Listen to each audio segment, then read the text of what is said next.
Parents, the following program is intended for people over the age of 13. Peter Bernard's Scary Stories for Adults. Welcome to Day 8 of the Dogman Days of August here on the Scary Stories NYC channel. I'm your old pal Bigfoot. Today's all-new story is dedicated to our executive producer of the day, and that is Hellena 66. Then, after this news story, stay tuned because we've got 90 minutes of the Best of Dogman July 2020, which is also dedicated to Hellena. If you would like to be a hotshot badass like Hellena 66, just join our paid subscribers club at peterbernard.com or click the join link under this here video. It'll grant you access to over 10 hours of scary uncensored stories that they'd never let us tell you on this channel. Why tomorrow's new secret scary story is so wild, I can't even say the title here. So please consider becoming a channel member. And now, let's get this 2-hour-long show on the road.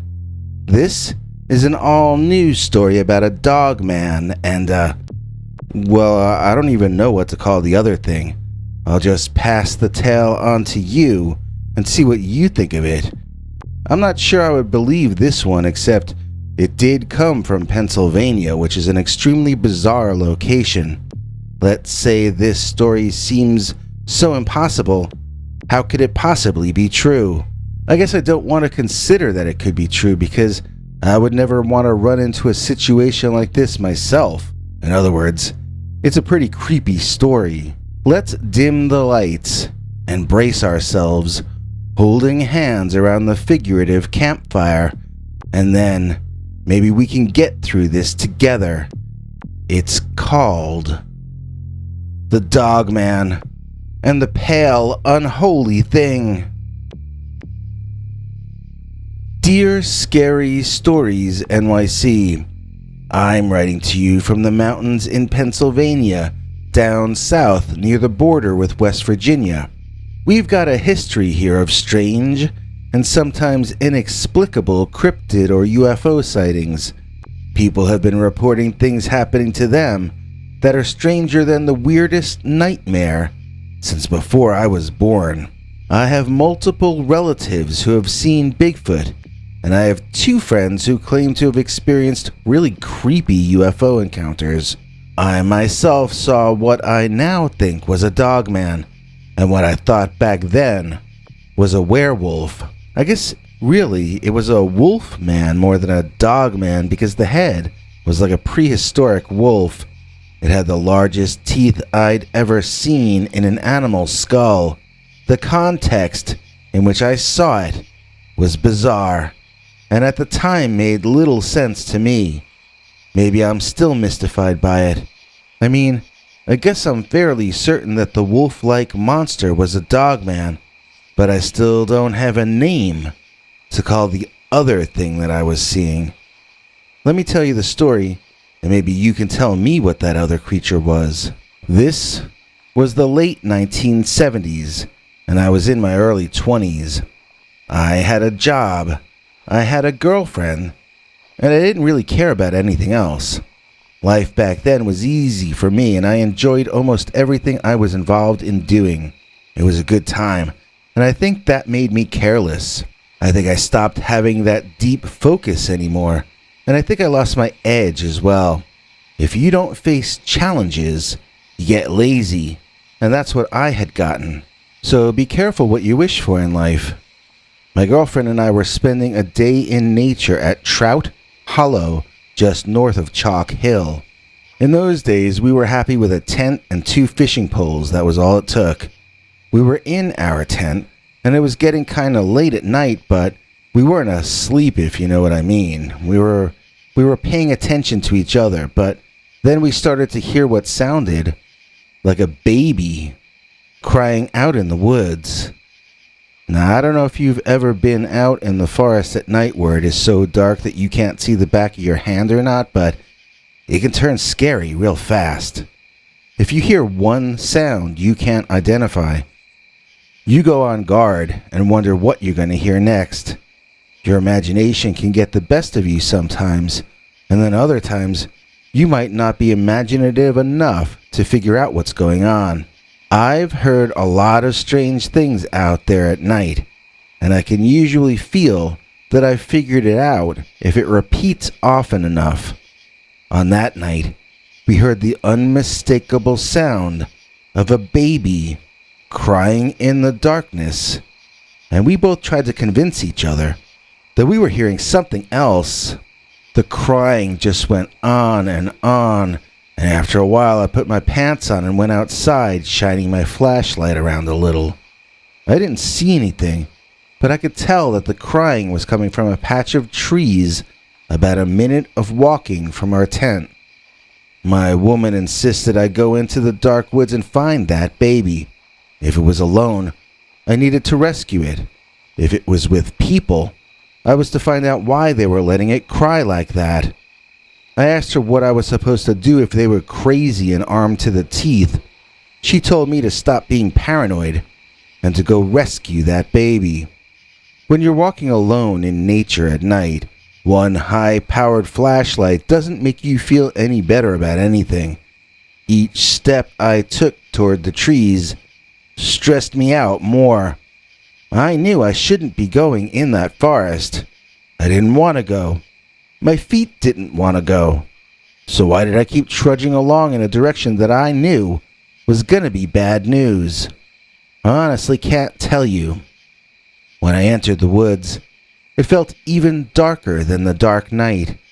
I could hear the crickets inside those trees, but I didn't hear the baby crying any longer. Relieved that it had finally stopped, I reversed course and headed back toward our tent. As soon as I left the tree cover, I once again heard the baby crying. And again, it was clearly coming from the interior of those woods. So, I went back in there, and it didn't surprise me in the least that I no longer heard the baby crying. I understood how it was working, but I didn't understand why. I thought about going back to my tent, telling my girlfriend that it was just some audio illusion or something, but that wasn't going to help either of us deal with that loud crying.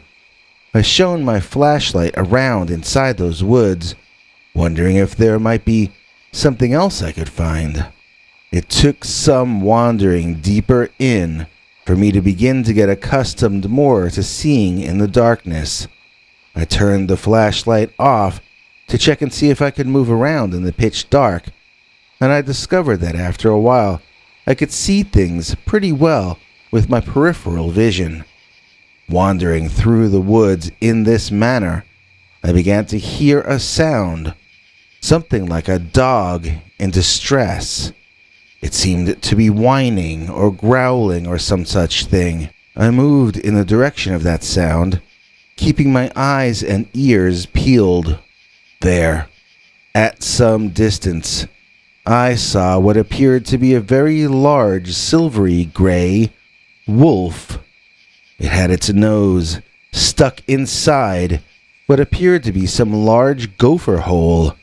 I watched it pull its nose back quickly as something pale and white inside of the hole lashed out at it, making a chittering sound. My guess is that the big wolf was trying to root out an albino animal of some sort out of its hole, but that it was discovering that the little rodent wasn't going to give up without a fight. I watched the struggle go back and forth, and I began to feel like I was the host of Wild Kingdom or something, watching this natural battle unfolding for my personal entertainment. Then, I thought I saw something that caused the entire scene to stop seeming like it made sense. I saw that small albino creature I thought was a hedgehog or whatever fly out of that hole, chittering madly, its long white arms extended. It was trying to scratch at the face of the big silver wolf, who retreated furiously. In that instant, before it returned to its hole, I could see enough of the small, pale thing to understand that it was not a rodent. It was not any sort of burrowing animal I had ever seen before. This thing seemed to have a large, bulbous, and misshapen head over a skinny body with skinny arms. The entire thing seemed as pale as the moon, so pale that it almost seemed to glow in the darkness. What was that wolf trying to get at? It almost looked like a space alien more than an animal. I don't think it had any hair on it at all. I think it was bald, and it was not a normal kind of creature. Maybe it was a shaved monkey? Something like that might be possible, I would guess. It would try to bite at the dog's face to get it to go away, and it would try to attack it with its long, thin, pale claws as well. Curiosity got the better of me, and I sidled closer to the scene. I wondered if I could risk just shining the flashlight on the two of them so that I could get a good look and a better understanding of what was happening. I started getting tired, and I knew I had to go back to the tent soon anyway, so I just stood up, got ready to run if something weird happened, and turned that old high-powered flashlight on in the direction of whatever was happening over there. Well, I caught them in the middle of their fussing around, and I saw this bulbous head white thing that looked like it had red human eyes, but sick human eyes with dark rings underneath them. Its mouth was like a vampire's mouth, with all kinds of long, sharp, pointy teeth inside, going in all directions. It hissed at me and showed off its fangs, then split back down its rabbit hole. The big wolf didn't appreciate that. He gave me a pretty angry-looking stare, and I could hear him growling at me even over that distance. And then the wolf did something that I never would have expected it to do in a million years. That freaking wolf stood up. I mean, he stood up on his hind legs, his head moving up into the leaves of the tree cover. He was now almost twice as tall as I was, and I turned, and I ran back to our tent. After I left the woods, I could hear the crash of the big old Dogman escaping from the tree cover as well. It barked at me from up over my head and behind, which is about the most frightening thing that I think I ever heard. I made it back to the tent, and I got it zipped up. As my girlfriend began peppering me with questions, I put my hands together, and I prayed. Then the big wolf creature was there, over our tent. He was barking at us so loudly that my girlfriend started flipping out. I just blocked her and the dog out of my mind as much as I could manage, and I continued to pray. No, I'm not a religious guy, and no, I have not been to church more than 5 times in my life, but yes, I was on my knees, and I was praying quite fervently and quite sincerely. It took some time for my prayers to be answered, but they were. The dog stopped barking down at us after a while, and it never attempted to get inside the tent. We didn't hear it leave, though, so we assumed it might still be waiting outside, lying in ambush. It was impossible to sleep at all, and we were a wreck by the time the sun came up. Neither of us was all that certain that the Dogman was entirely nocturnal.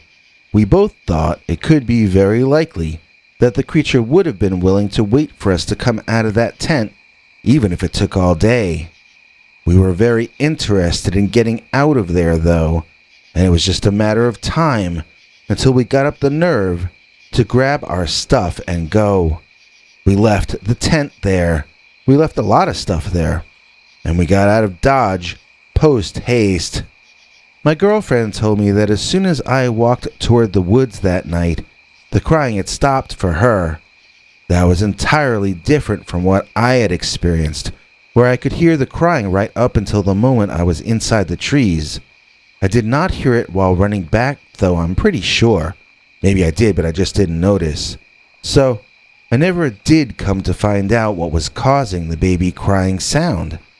It didn't seem as though it were coming from either the Dogman or the pale, unholy thing. I'd like to take a moment to say that if you have a scary story you'd like to tell us here, you can write Peter at peterbernard.com, or you can call our new Scary Stories hotline number and leave it to us in the form of a voicemail message. It's easy to remember. 804-LESCARY. That's 804-LESCARY, or 804-537-2279. This first entire week of stories I'd like to dedicate to Hellena 66 in Utah, who's been a very special light in the darkness for me in the channel recently. Her support of us is way above and beyond the call of duty, and so every show this week will be dedicated to her. Thanks, Hellena. And speaking of very special people, today's executive producer is our newest paid subscriber, Annabelle Duarte. Ms. Duarte Annabelle. Whatever she does is just swell. Oh dear Ms. Annabelle Duarte, it's with you we'd like to partay. Thank you so much, Annabelle. We couldn't do this show without the kind contributions of nice and kind people like you. And if you'd like to be a kind and generous angel like Annabelle and Hellena, all you have to do is join our paid subscribers club at peterbernard.com or click the join link under this very video. Once you do, after I wake up, I'll send you links to over 9 hours of scary Dogman stories too wild to ever be told on this channel. Yesterday's new secret uncensored story is from someone who works in show business and wouldn't let me put his story on the main channel. But you can hear it if you're one of our executive producers, so please consider becoming one. And now, on to today's first all-new Dogman story. Having a Dogman sighting can be traumatic and life-changing. But what does life become like when a Dogman moves in next door? We're about to find out in this narrative we got emailed to us that we've retitled The Dogman Next Door. Dear Scary Stories NYC, I live on the outskirts of a highly populated area, but there's nobody around where I live. I now mean that literally, since my hippie neighbor flew south when the quarantine hit, leaving his house entirely empty.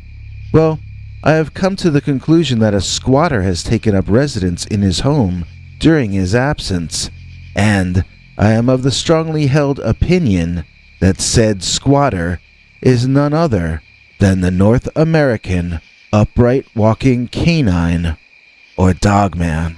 Soon after my neighbor Joe split, I began to think I was seeing the shadow of someone walking around in his house. I would stare more intently, trying to suss out if he had a burglar and if I should alert the authorities, but I would never see the shadow moving when I was trying to see it. I assumed it was an illusion I was picking up peripherally, and that I wasn't really seeing anyone in the house at all. Then, the sounds began. I woke up one night, certain that I had heard glass breaking outside my window. As I jumped out of bed and looked across at the house next door, I could swear I saw a light being turned off. Had I imagined that? Had I dreamed the glass breaking sound? Was I still dreaming, even as I was standing there? Which of these things had actually happened, and which existed only in my imagination? Unable to sleep, I sat and stared out at the house for nearly an hour. I saw no movement or lights. I heard no more sounds. I went back to bed, but each day I grew more convinced that there was someone over there in my neighbor's house while Joe was gone. I decided to keep watching for out-of-place things, as I would want Joe to do that for me if I had to go away. Our two houses were originally built by the same family. When the daughter of the family married, the father built Joe's house for her and her husband. I suppose in those days, it made more sense to build the homes right by each other, since even today you gotta drive a ways before finding other people in that area. So now it seems an odd arrangement, no houses for around a mile, then two of them right next door to each other like this. One night, I had insomnia, and I felt like someone was watching me, even though I was under the covers in my bed. Getting up, I sat in the chair by the window, looking out at the house next door that for some reason wasn't letting me sleep. There, in the darkness, past one of the windows, I was almost certain that I could see two eyes in the darkness, looking right back at me. I pulled back for an instant, then looked again. It sure seemed that they were there, but they also might be something inside reflecting light back. It could be an illusion. They didn't move. Maybe they weren't really eyes at all. But if they were real, then they couldn't be human. Human beings don't have eyes that shine like that. Only animals have eye shine. Animals, and at least according to legend, demons and monsters too. That made me shudder, and I decided to go back to bed and pretend to sleep. I tried to keep my eyes shut so that at least they would rest, but when the sun came up, they were sore from lack of sleep. With the sun up, I looked into that same window to see what was there, which I might have misinterpreted as eyes the night before. There was a glass cabinet with dishes and silverware mounted in it. A lot of the items were shiny and reflective, so I felt relatively certain that I must have seen an illusion caused by items in that cabinet. I couldn't see anything that looked like eyes in the area I had seen them, but I assured myself that an answer had been found, and that it had been another optical illusion. Then, that night, as I was preparing for bed, I looked out into that window, searching for the eye reflection. I couldn't see it. The room was so dark I couldn't make out the cabinet at all, or any of the items inside. I wondered what conditions had existed the night before that were different from that night. Once again, this problem I had thought I had solved had become a puzzle. That night, I woke up dreaming that someone was scratching at my bedroom window. When I sat up and looked, the dream stayed with me as I clearly and distinctly saw the head of some kind of primitive proto-dog out there, steam rising from his breath in the cool night, his eyes glowing like eye shine, even though I was sitting in a pitch-black room. I don't know what light those eyes were reflecting. It's almost as though they emitted a dull glow all on their own somehow. When I say proto-dog, I mean that it didn't look like any species I had seen before, and it seemed more savage than anything a person would keep as a house pet. The teeth were gigantic, for one thing. Dogs don't really usually have the largest teeth, even though they're hunting animals. This was more like a saber-toothed tiger's mouth, but with a longer snout, like that of a wolf. It was grayish, or black, but very dark, at least in the limited ambient light I was viewing it in. The tapping sound I was hearing was clearly coming from the window, but I couldn't make out what it was at first, until I saw the dog thing had its left front paw up, and it was randomly tapping on the glass with its claw. The claw seemed long, like a bear claw, far too long to belong to a dog. I was frightened, but I was also disgusted by the sloppy thing. I thought it must be feral and probably diseased. I got up, flipping on the light, and charged the window. I waved my arms and screamed, "Go away! Shoo! Get out of here!" and then the creature stood up, and I got a good view of its belly as it turned and walked away. It had been bent over in order to look in my bedroom window. My window is a good 4 or 5 feet off the ground. I had thought it was a large dog leaning against my house, standing up and peering inside. No, it was a far larger dog-like creature. It was standing on its hind legs and then leaning over to look in my window.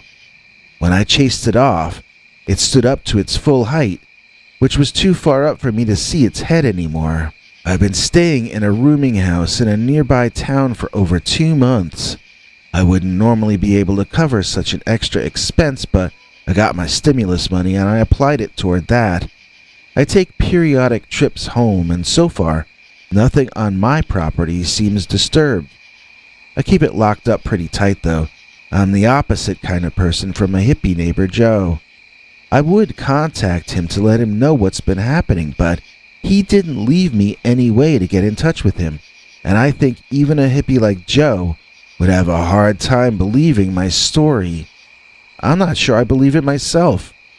2 different times I've thought I was crazy, and I went home thinking about giving up the boarding house room. But both times, I got the creeps just being there. I picked up a few things to bring back to my room with me, uncomfortable in my own home.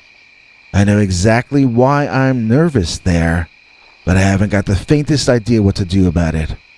Should I call the cops? If so, what should I tell them? I guess I could just say I thought I saw a burglar there. If I could make the call anonymously, I would have done it already. Since there are no other houses in the area, though, it's not possible for me to make the call without the police and Joe both knowing it was me doing it.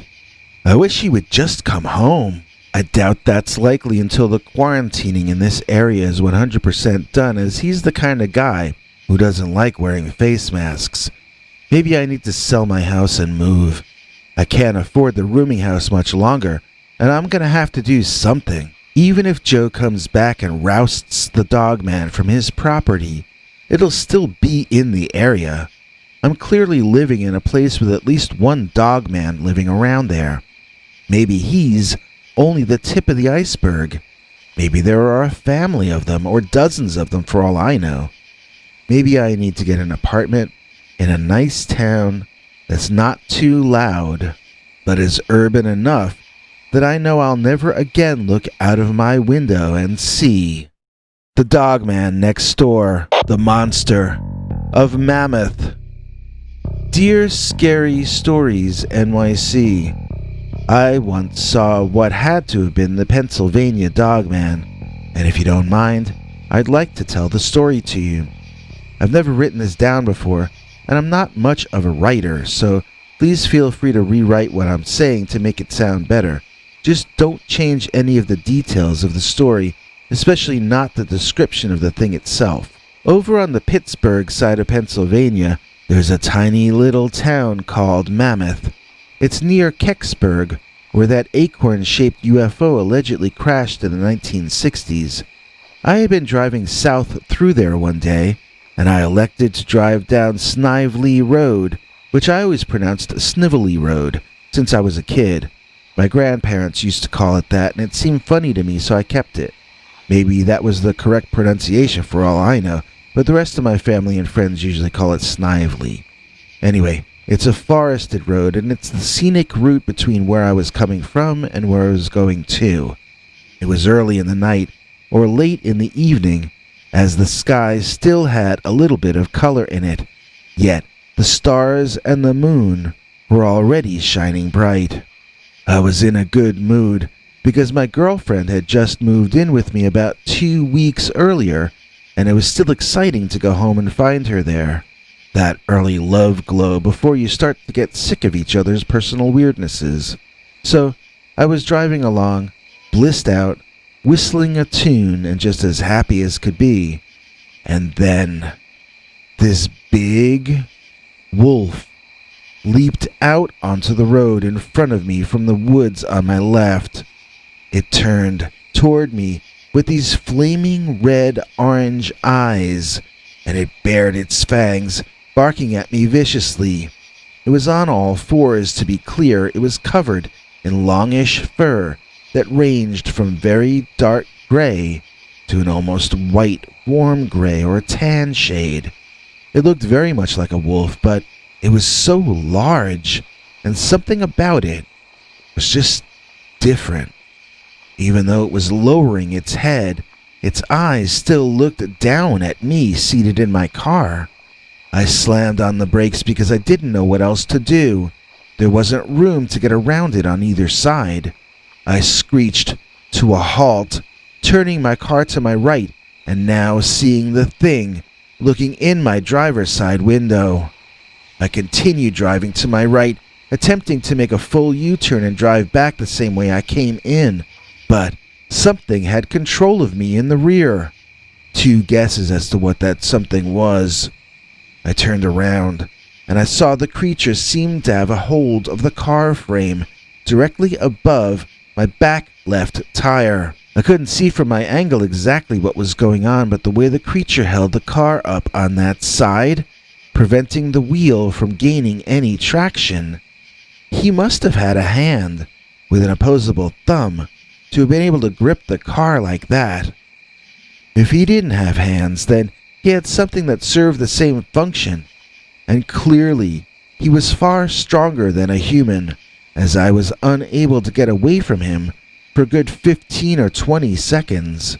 Try preventing a car from getting away with your own strength, and then you'll have an idea what I was up against here.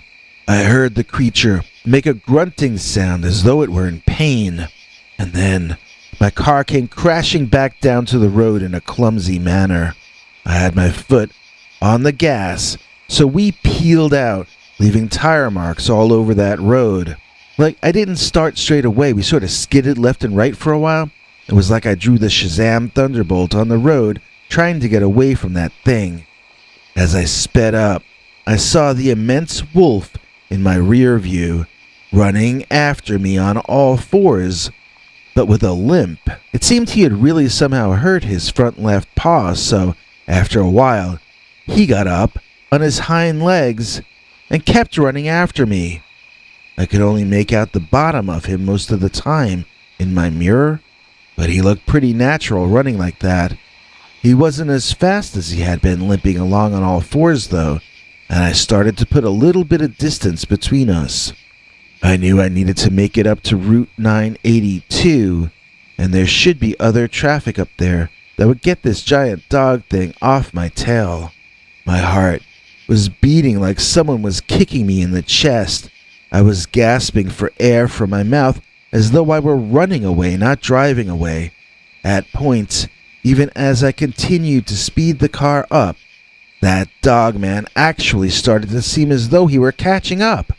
That shouldn't have been possible, but I would increase my speed even further anyway.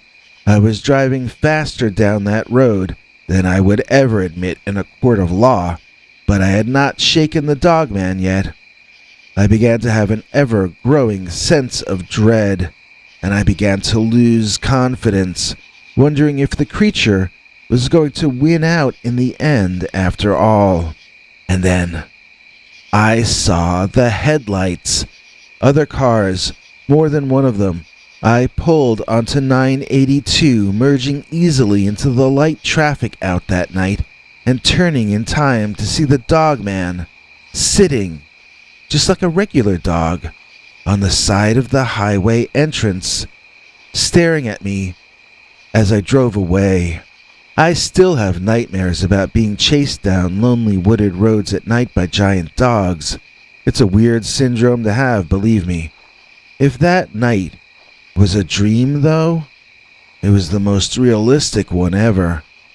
I don't take that route in the dark anymore, and honestly, even when I drive through there during the day since then, I feel kinda creeped out. 2 of my friends loved this story when it happened, and they wanted to go Dogman hunting in the woods around there. I really don't think it's as simple as that. I don't think you can go trap this creature like you would a mountain lion. Maybe if it happened somewhere else I might think that, but this happened right along the Chestnut Ridge, same as so many other impossibly strange things that my friends and neighbors and family have told me about. Compared to some of their stories, the one I just told you seems normal. Chestnut Ridge is a place where people see Bigfoot and strange lights and giant birds. And yes, they see the Pennsylvania Dogman, which is what I think chased me. In my opinion, that entire area is sort of like Monster Island from the Godzilla movies. I mean, all the monsters seem to enjoy hanging out there. I think they're real when they're here, but I think that when they're done being here, they sort of stop being real, at least to us. That thing that chased me was real, but how long it stayed real after I drove away, I cannot tell you. Will it ever be real to us again? Will anyone else ever have their life threatened by the monster of Mammoth? I keep hearing that everyone is fleeing New York City, but it's back to crowded sidewalks and lots of traffic around here for me. I can't even go out in the day anymore without people taking blurry pictures. But you don't care about me. You care about the Dogman. Every episode this week is dedicated to Hellena 66, who has gone beyond the limit in her support of the channel over the past month. We can't thank you enough, Hellena. And of course, today's executive producer is none other than Bradley Poole. Mr. Poole, with the first name Bradley, we appreciate you madly. Hope I'm not talking out of school. Bradley Poole's the king of cool. If you want to be cool like Bradley Poole, all you have to do is join our paid subscribers club at peterbernard.com or click the join button under this video. We've got a new secret uncensored Dogman story each Sunday for all members, so we hope you consider joining, and then you can be cool like Mr. Poole. Ah, cool. It's a word I have to keep repeating. That's what we could use, huh? A couple or three cool days in a row. But you aren't gonna get that in today's episode. We only have hot summer stories in this show. So turn your fan up another notch, and let's get started with the first one, which we call the Summer Vacation Dogman. Dear Scary Stories NYC, up here in Canada, it's been a news story recently about the wolves that have been captured near Banff in Alberta and put to sleep because of what the authorities call, quote, concerning behavior, unquote. I don't know anything about these recent cases, so I shall refrain from commenting on them. However, I did have a sighting of an odd sort of wolf myself about a year ago next week, and it did happen just outside the town of Banff in Alberta, where the wolves were recently done away with. I'm not trying to imply that there is any connection between what happened to me and what happened over the past month. I'm just pointing out the odd coincidences. My story happened in the summer of 2019 at the Tunnel Mountain Village campground just east of town. I went there in my RV, found a good spot by a picnic table, and settled down for my 3-week summer vacation. A few nights into it, my ex decided to drunk call me, and we ended up getting into an argument. No surprise there. Afterward, I really needed to blow off steam, so I just took a walk past the RVs out toward the edge of the property, which is Tunnel Mountain Road. There's just trees over there, and an occasional car whizzing past. The crickets were loud, but otherwise it was a quiet night, and I enjoyed letting the peace and sanity wash over me like a shower. I told myself that the world was really a sane place. It was only my ex-girlfriend who was crazy. And you know what the world said back to me? The world said, "Hold my beer." And then, the world showed me a werewolf. Yeah, I saw what looked like a werewolf. The crickets got quiet. I looked all around to see what was happening. I saw a man in a Dogman costume walk bipedally mostly out of the woods, and stand in some bushes. I realized, once and for all, that the entire world is insane. My ex-girlfriend is the normal one. I'm the weirdo. I'm the one who doesn't belong. I have to admit that I do feel slightly less crazy now a year later. I've heard a lot about the Dogman since then, but back then, I thought I was seeing a werewolf, and those don't exist. I got very scared, but more for my sanity than for my well-being. I assumed it had to be a costume, and it looked like a fairly elaborate one too, not the kind with the zipper up the back, to be sure. The guy was entirely covered in dog hair or wolf fur or whatever it was. He was kind of a silvery color with parts of darker gray. I mean, the head looked just almost exactly like the head of a silver wolf, only, I guess, larger. The rest of it to me looked like a man in a costume. I got scared because I started wondering how crazy this guy was, and if maybe he was some kind of perv or something. I backed away a bit, and I started eyeing the way back to my camper, thinking of making a run for it. Now this next part got me scared in a whole different way entirely.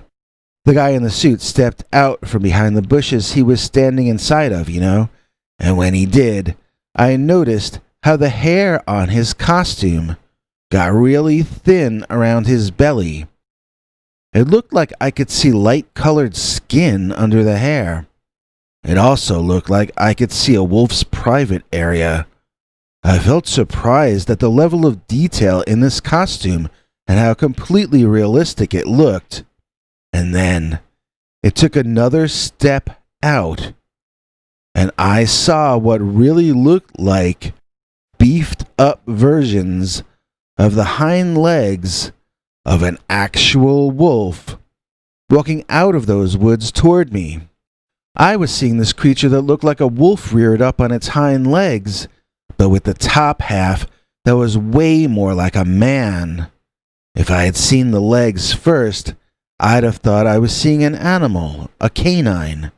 But I saw the top, so I thought I was witnessing a man in a suit wandering in the woods outside my RV campground. Now that I put both together, I had absolutely no idea at all what was even going on. What protocol do you follow when you encounter something that shouldn't exist and that makes no sense? The animal man was making a growling sound that made my bowels feel like they were going to evacuate. If it saw me as prey, I was going to be in trouble, because I don't know how to outrun a wolf, even a normal wolf. This was a really tall guy in a... No, it couldn't have been a man in a suit because of those legs. It was a wolf that somehow had evolved, I guess, to stand and walk like a man. Or maybe it was a skinwalker or shapeshifter. Obviously, I would have no way of knowing. Its behavior in that moment, though, was entirely feral. It was growling. It was standing as tall as it could. It was putting on a display of dominance, so maybe if I acted submissive, it would feel satisfied and leave. I tried not to shake, and I tried not to shudder. I tried to look bored and normal. I kept my head slightly downward cast, and I kept my eyes away from his. Then, I just stood there and tried to look disinterested. When I was 18, I used to date a girl from New York City, and she would always tell me to stop acting so happy when we went out. She said I looked too glad to be out, and it made me seem like a dumb kid. In order to look cool, you see, you have to have an attitude like you're too good for the place. You can't move to the music because you're too important for this music. She had other rules, but those are the ones I remember off the top of my head. So I used those teenage girl rules to try to impress the Dogman. I wasn't in the urban jungle, I was in an honest-to-God forest, and I wasn't holding up the wall at a dance club. I was leaning as nonchalantly as I could into a tree whose bark was actually kind of hurting my back. I didn't want to adjust my stance, though, because any sudden move might have set off that Dogman. I imagined I had cool shades on my face, and I pretended I didn't feel the growing pain in my back.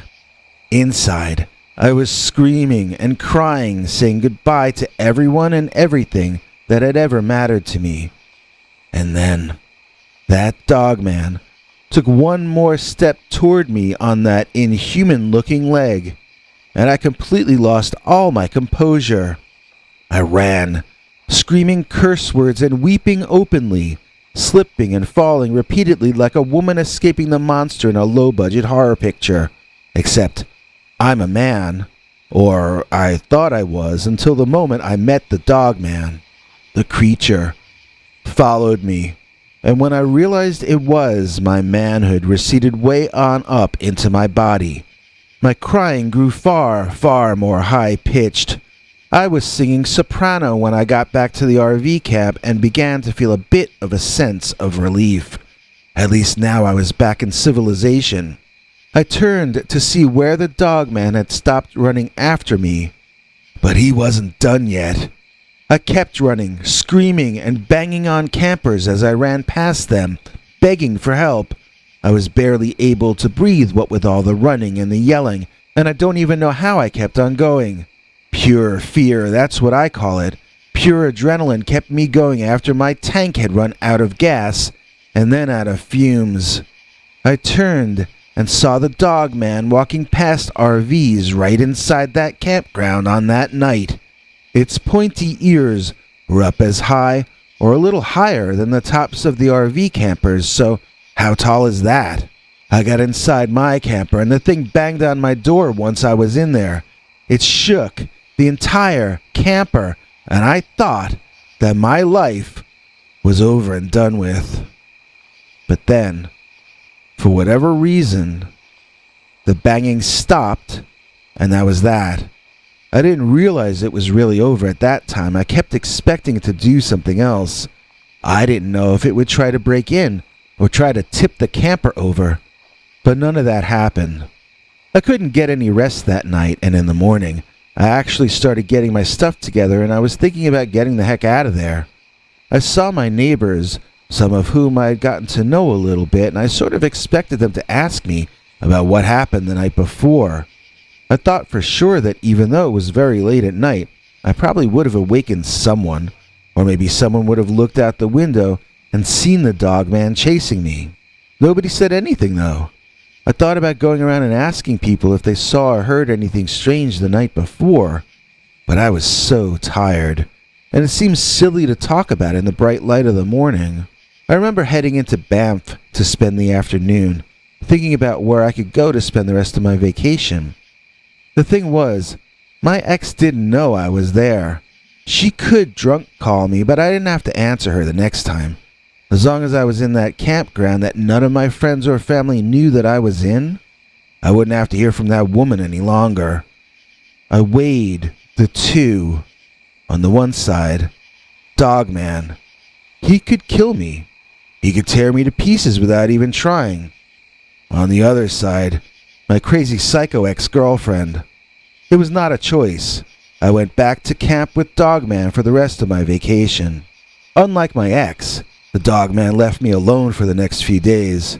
Of course, I didn't wander into his private patch of woods at 3 a.m. again as I had done the first time. And so, that's how I ended up dealing with the summer vacation Dogman. The blinding hot day Dogman. Dear Scary Stories NYC, I had a strange encounter when I was in my early 20s and had just gotten out of the service. I was driving across the United States in a car too old to make that kind of trip. I had survived by the seat of my pants while overseas, and even though I had seen some of my best buddies perish, I still had my youthful enthusiasm and that weird sense that I was immortal on my side. I felt like I could do anything that I put my mind to. The reason I was driving so far was to convince a young woman to marry me. The lady had rejected me before. This would be my one final play for her affections.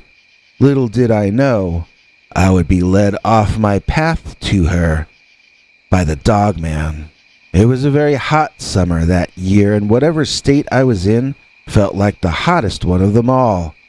I think I was in Ohio or Illinois or someplace like that, deep in the middle of our country. It was forested, I remember that much. Trees and trees for miles and miles in every direction, with this one ribbon of blacktop tar slithering through it. Must have been around noon, because that sun felt like it was everywhere when I stepped out of my car and stared at my stalled engine, emitting clouds of steam and smoke from under the hood. How could I even open that hood? I would burn my hands on it. I stood there, realizing I didn't have the equipment I needed on me. There wasn't even an adequate amount of water to put in the engine to get it going again. I had no choice. I was going to have to walk and hope that I came upon a gas station, or else someone who could drive me to one. I knew there was nothing like that for half a day of walking behind me, so, empty gas jug in my hand, I began trudging forward, not knowing if I was walking to salvation or to my doom. After some length, probably an hour or longer of walking in the blistering sun with no water on the hottest day of the year, I came to a fork in the road. Two different tree-lined blacktops, neither one looking any different from the other. No signs pointing the way to gas or a rest stop. I began laughing until I started choking. It wasn't funny, but I kept laughing anyway. The sun was so bright, and the sweat in my eyes burned, making it harder and harder to see where I was going. If you've ever been lost at night, scared because of your limited vision, try adding intense fatigue and dehydration to it, and you'll be where I was at. I realized that if a day is as bright and hot as that one was, it can be even worse than being lost in the woods in pitch darkness. It's just as hard to see either way, but at least nighttime is usually cooler. I squinted painfully down the one road to my left, and then I did the same for the one to my right. Something caught my interest in the second case, but when I tried to look more closely, it became too painful, and I had to close my eyes, covering them with my hands and rubbing, waiting for them to feel like they were returning to normal. When I thought I could, I squinted down the second road again, and this time I was certain. I was seeing someone walking toward me. It was just a silhouette, but I was overjoyed. Maybe I was saved.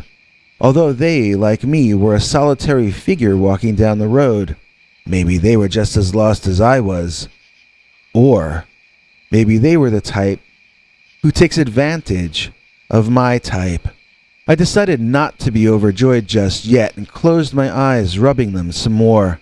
When I opened my eyes again, I wished I hadn't. I was seeing the figure more clearly than before, although I could only look for a few seconds in that intense brightness before having to blink. My mind was having trouble assembling all the data I was gathering with my brief blinks, and it wasn't believing what the data was trying to tell it. I had to really force myself to stare out into the light, keeping my eyes open for far longer than they wanted to be, and looked the figure over from head to toe in order to confirm what I was seeing. There was a guy about the distance between home plate and the right field foul pole, and he was covered in dark fur. He had a dog's head, and he had dog ears up on top of his dog's head.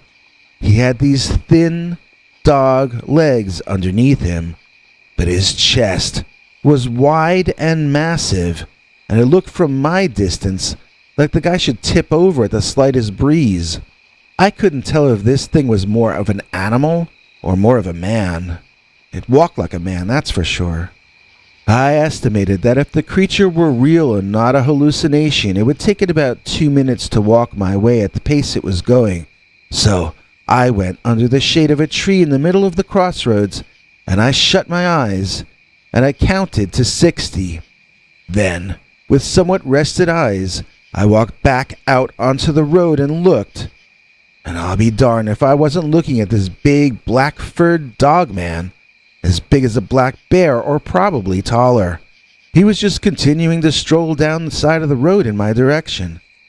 And so, I will now tell you the most anticlimactic ending to a Dogman story of all time. I took the other path, and I never saw the Dogman again. Of course, we didn't even have a word like Dogman back then. This was the 1970s. I honestly chalked it up to a hallucination at the time, but ever since I first read about Dogman, probably back around the year 2000, I've wondered if that was what I actually saw. I hear people talk about Dogman being evil and so forth. That may be true, but in my case, he turned out to be good luck. He forced me to choose the road that would lead to gas and food. I met a new girl at the rest stop, and I never finished the trip I was originally on. It never would have happened if I hadn't run into the Dogman. If I had gone down the road he was walking on, I might not have even survived.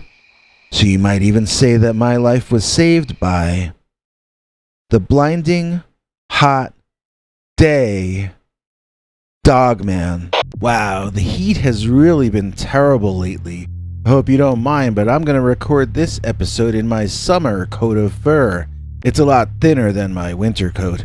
Don't forget, this week of shows are all dedicated to Hellena 66, who really has been our #1 fan for this past month.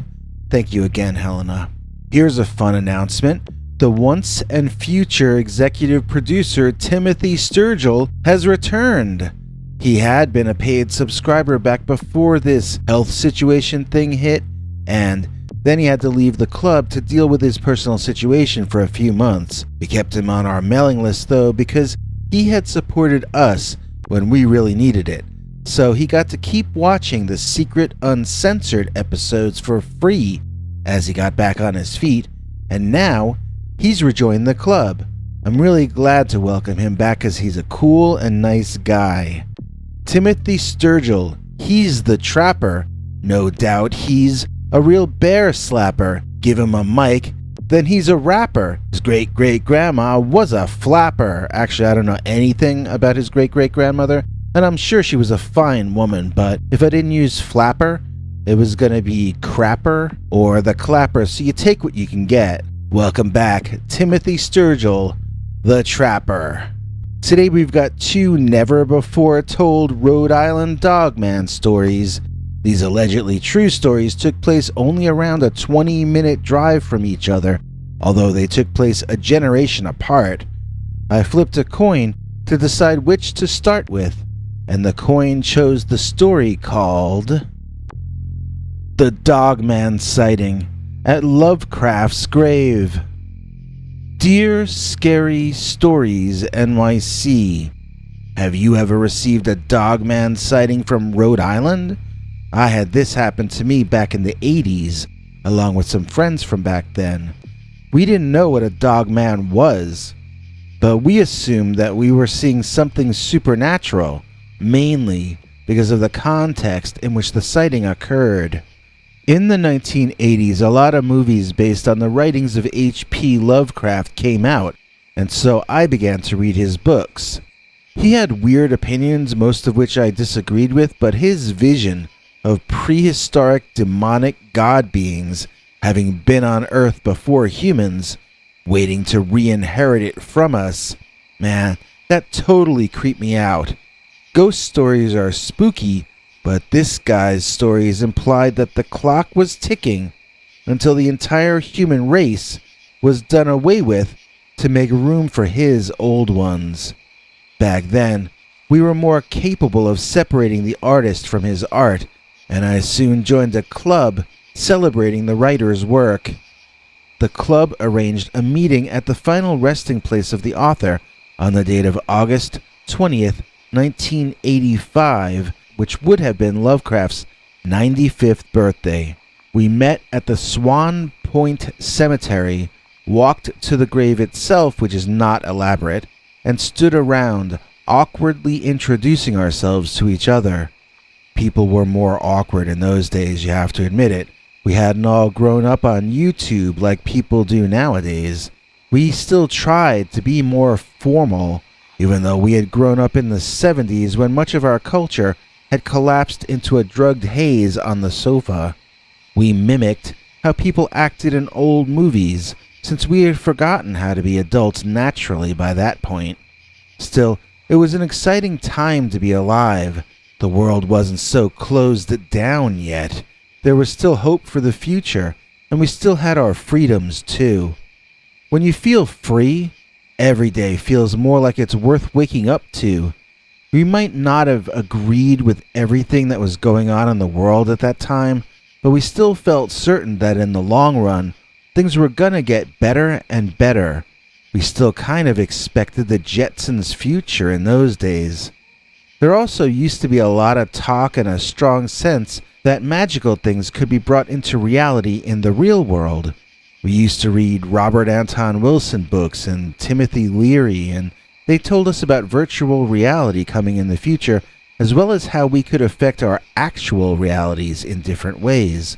Like I said, it felt like an exciting time to be on the planet breathing air. And because of this feeling of excitement, which is every generation's birthright, when one of the young women there began shouting that there was a werewolf, I looked, and I fully expected to see one.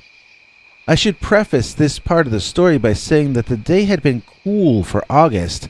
I don't even think it hit 80 degrees that day. It was overcast, but I don't remember it raining at all. Still, it was a dark day, and it felt very much as though either Lovecraft or one of his dark creations were legitimately there among us. I remember getting the chills, but I'm certain that it couldn't have actually been a cold day. After all, it was August.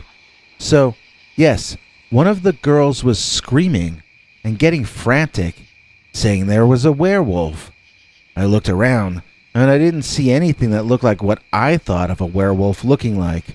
I started to think it was just a gag, but then I noticed the direction everyone else was looking in. I was the shortest guy there, and in fact I was shorter than some of the ladies as well, so it took me a while of walking around and through the crowd of people until I could find a vantage point to see what they were seeing. What I eventually saw was not like American Werewolf in London, and it was not like the old Universal Wolfman monster either. I had only known of werewolves from the movies, and what I found myself looking at really wasn't anything like either of those. My first reaction was to say something like, "Wow," because the thing was so stunning to see.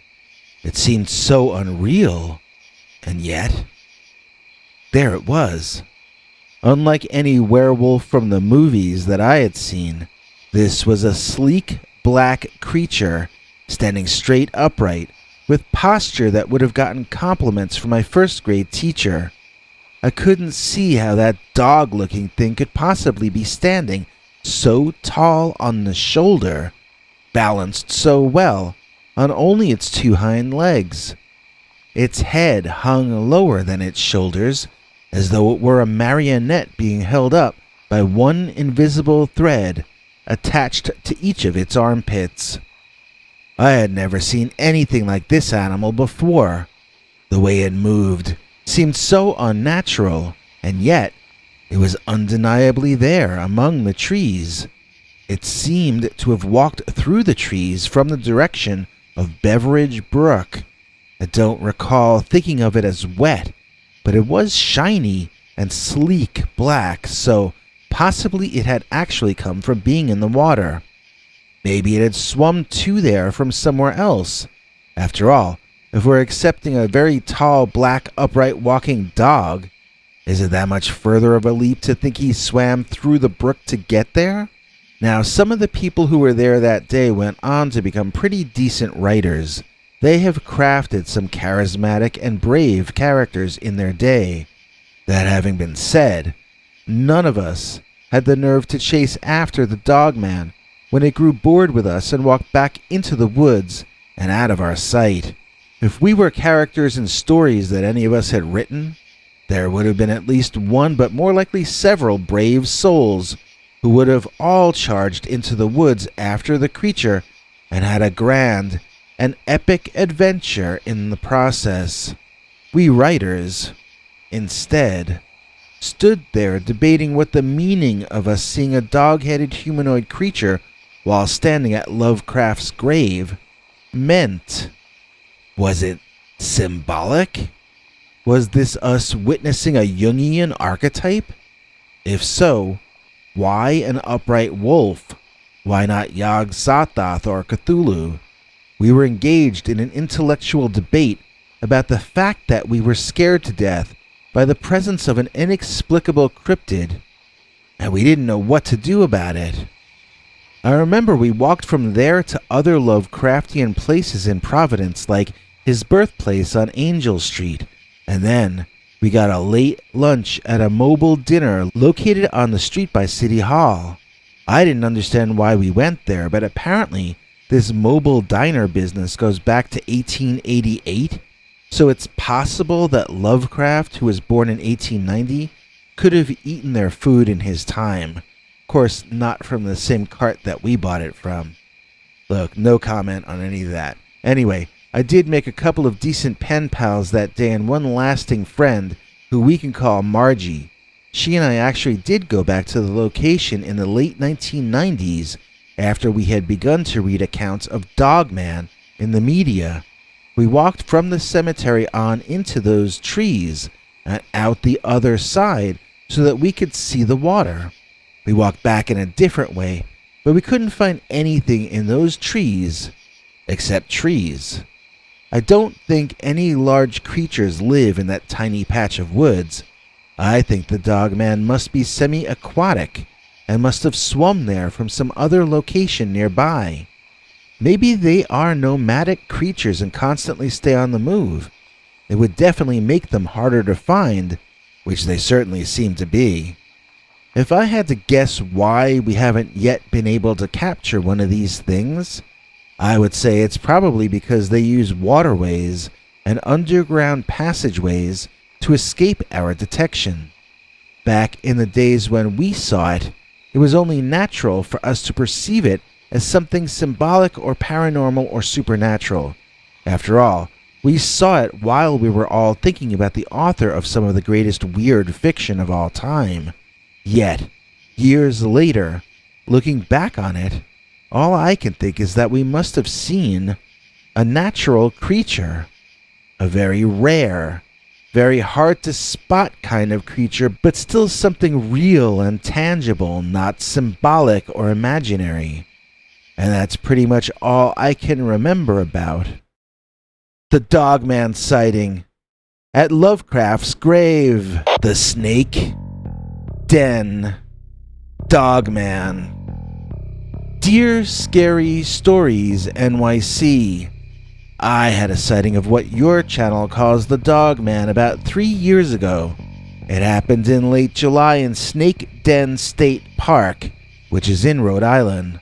For the longest time, all I knew was that some shadowy figure was tracking me as I hiked. I didn't know through most of the event that the one tailing me was the Dogman himself. I'm actually glad that things happened exactly the way they did. I might not have made it out alive if things had occurred in a different order. I'll just tell you what happened, and I think you'll understand. They have really decent hiking trails in that park, and that was my reason for being there. I used to really love just walking through nature. Usually somewhere in the middle of my hike I would feel tired, and then I'd go take a nap off the trail somewhere in the woods. Nothing had ever gone wrong when I did this, so I had come to believe that meant that nothing ever could go wrong. I was taught that this may not always be the case by the Dogman. I'm not certain how long I napped on that hot afternoon, but I know that when I woke up, the area smelled really bad. I mean, it smelled so bad that it's quite possible that it was the bad smell itself that woke me up. I looked around, and I couldn't see what could be causing that odor. I knew it couldn't be anything good, so I got up off my lazy butt and I went back to the trail to hike on toward a campground that I was thinking of spending the night at if there were any good spots left. After a while, most of the odor had gone, but there was still a bit of it in the air. I looked myself over to see if I had laid down in something bad, but it didn't seem to be on me. Still, it had to be, because it hadn't entirely dissipated. I was already beginning to change my mind about camping out, as I had not brought a change of clothing with me. I didn't want to sleep in clothes that smelled like what I was smelling right then. At some point, I noticed that I seemed to have grown a tail of some sort, an echo, if you will. Someone was walking through the bushes along with me, hiking down the trail. They seemed to be curious about me. Possibly. It was also possible that they were stalking me and that they were some form of predator. I went over in my head the various personal protocol I have in case of attack from cat, from bear, from wild canine, and from human. I have a different procedure which I have prepared for and practiced for each eventuality, although I won't bore you with the details. My palms were beginning to sweat unnaturally, in addition to my normal sweating due to the heat. I was very frightened, and I felt sad and worried. I had wanted a relaxing day of nature, but instead I was having a hectic one. I wanted to cry, because I felt so defenseless, but I knew that the forest is the forest before I went out there. If I didn't feel adequately protected, well, that was on me. I should have over-prepared before hiking in there, but I hadn't taken it very seriously at all. It was just something to do, like catching a movie or going dancing. I knew better than to treat a nature hike as though it were just any other entertainment. It was only one mistake, but it looked as though it might turn out to be a fatal one. For much of the hike, I could not make out the person or creature following me. I kept trying to glance over at alternate intervals. I was hoping to surprise it and get a glance when it wasn't expecting me to look. I had long ago decided that I was being followed by something bipedal. Although bear can walk that way, they don't usually do it for long periods. So that left two possibilities in my mind: a human or a Bigfoot. In either case, I could be in deep poo-poo. To be honest, I was more frightened of the idea that it was a man. Why? Because a Bigfoot trailing me might just be curious. But a human doing the same thing? Well, they had to be up to no good. There was no other option. And so I kept marching. I kept sweating. And every so often I kept turning quickly to see if I could make out what was following me. And then finally, I turned, and just for a second, I caught a glimpse of the silhouette of this fellow. It was not a man. It could not have possibly been a man, because the silhouette I saw was well over 10 feet tall. It was so tall that I only saw him up to his shoulders, and I'm telling you, this was a man over 10 feet tall. I'm probably being conservative with that estimate. I never saw a man-shaped thing so large, and I was quite stunned by it, terrified.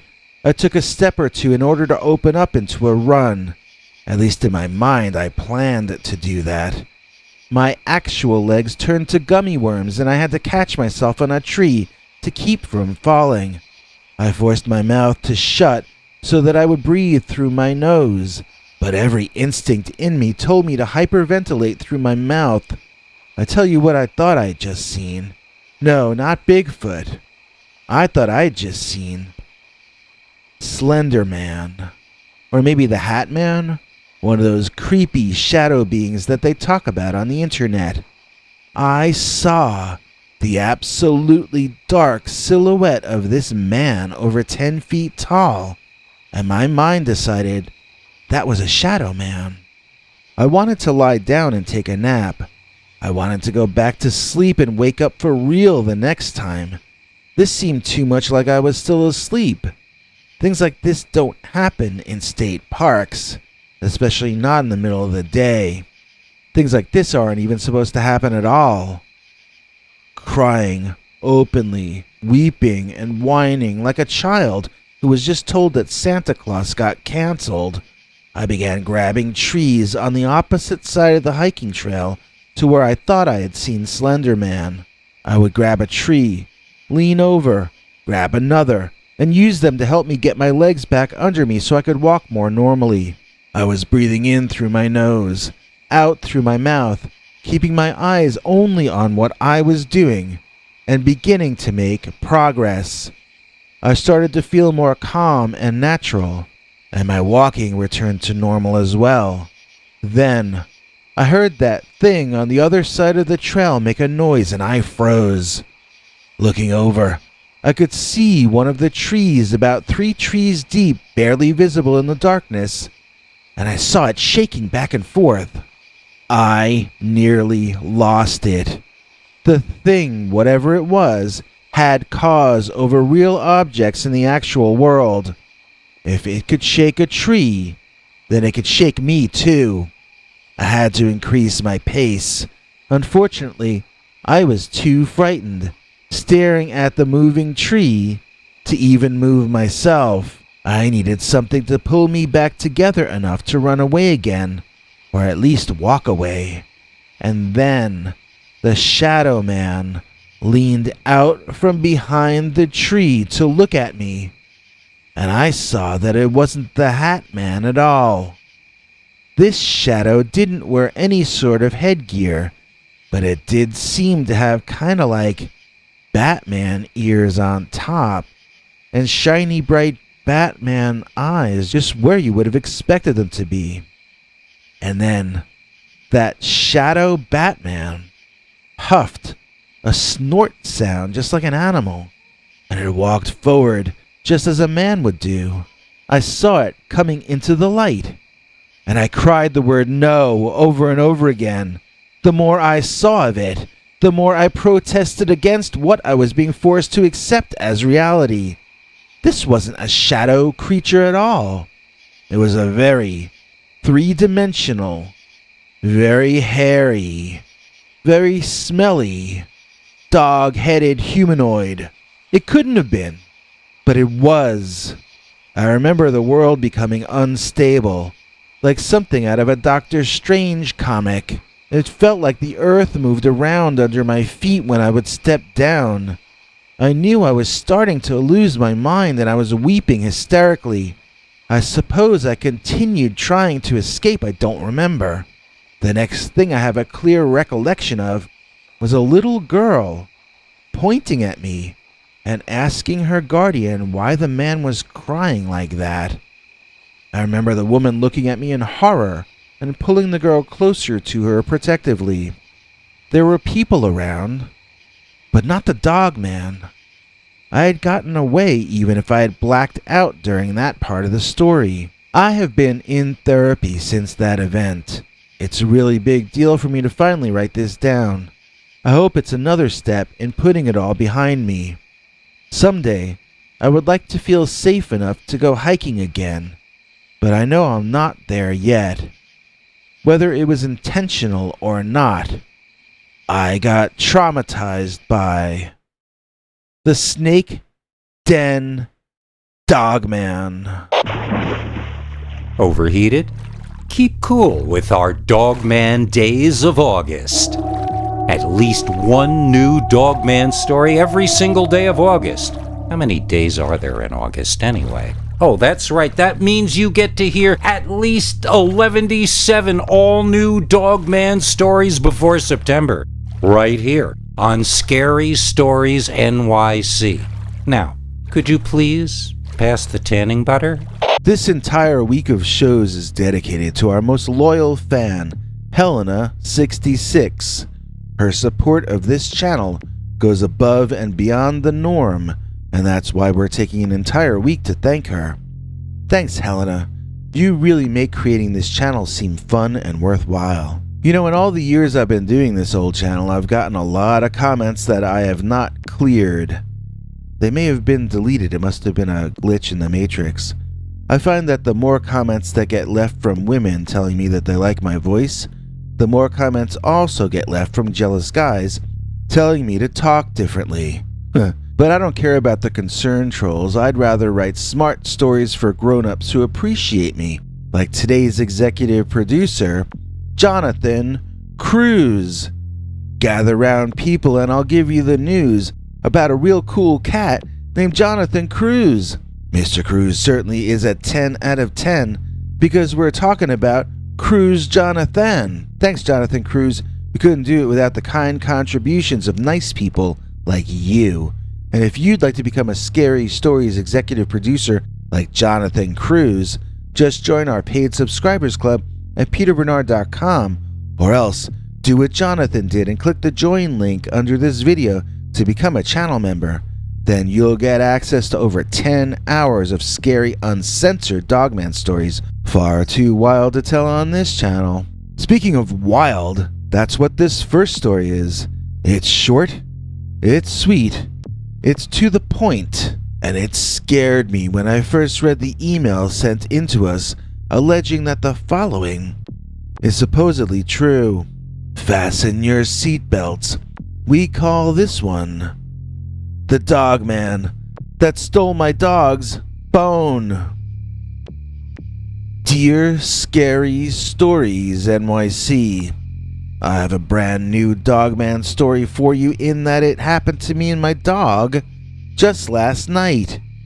I don't want to tell you what town we're in, but I live in North Carolina. I was alone in the house as my mom was working the night shift and my dad was staying with our aunt who's going through some things. It was night, and I was cleaning up after my dinner when I thought I heard my dog Cassie barking outside. Cassie is a German Shepherd and she's a good girl. She knows to bark and get vicious when strangers come by, unannounced. But she also knows I want her to leave the birds and squirrels alone. So when I heard her becoming vicious and growling in between loud barking, I knew something bad was going on, and I braced myself. Where we live, it's really nice 90% of the time, but the other 10% is made up with random strolling meth heads and big ol' hungry bears messing with your garbage. I figured I was about to be greeted by something like that. I took the good flashlight and I took my daddy's old hunting, equipment device thing. Kicking open the back door loudly, I took one step out there, shouting with as deep a voice as I could manage, "Hey, what's going on out here, huh?" And in the next instant, I stopped and realized I was staring at a big dude standing there with no clothes on, bent over, fighting with my dog over his soup bone that I had given him. I mean, there was this guy who was ripped with muscles, not an ounce of fat on him, and he's covered in like dog fur. I know he was a man because I saw his hands holding onto either end of my dog's soup bone, with Cassie's head in the middle, growling and holding onto that bone with her teeth. I shined the flashlight on the guy, and he turned to face me. That was no ordinary guy. His head looked more like a dog head than a human. It was dark fur all over, very short and close to the body. I felt like tossing my dinner when I saw that his legs were not human at all.